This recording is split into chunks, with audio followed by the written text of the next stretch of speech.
প্রচারণার আরো খবর জানাতে পিরোজপুর থেকে যোগ দিচ্ছেন সহকর্মী তামিম সর্দার। তামিম, এখন পর্যন্ত সবশেষ কি তথ্য আছে সংক্ষেপে জানাবেন।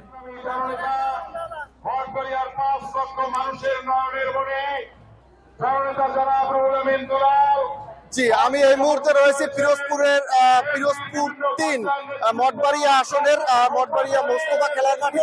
এখানে আসলে ধানের শীষের একটি জনসভা হচ্ছে। এই জনসভাটিতে আসলে পিরোজপুর ৩ মঠবাড়িয়া আসনের ধানের শীষের প্রার্থী রুহুল আমিন দুলালের একটি নির্বাচনী জনসভা হচ্ছে। এই জনসভাটিতে আসলে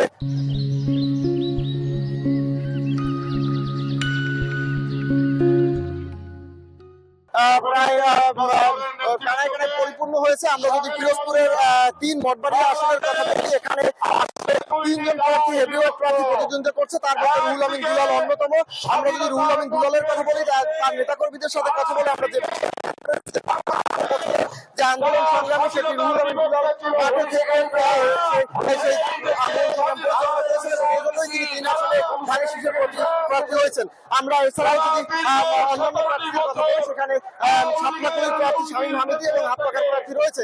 তবে সব থেকে যে ধারণা করা হচ্ছে যে এবং পিরোজপুর আসরে ধানের শীষ এবং সাতলাখুলির মধ্যে লড়াই হবে। আমরা জানেন যে আসলে পিরোজপুরে ৩ মঠবাড়িয়া আসনে ভোটার রয়েছে এবং অর্ধেক সংখ্যক নারী ভোটার রয়েছে।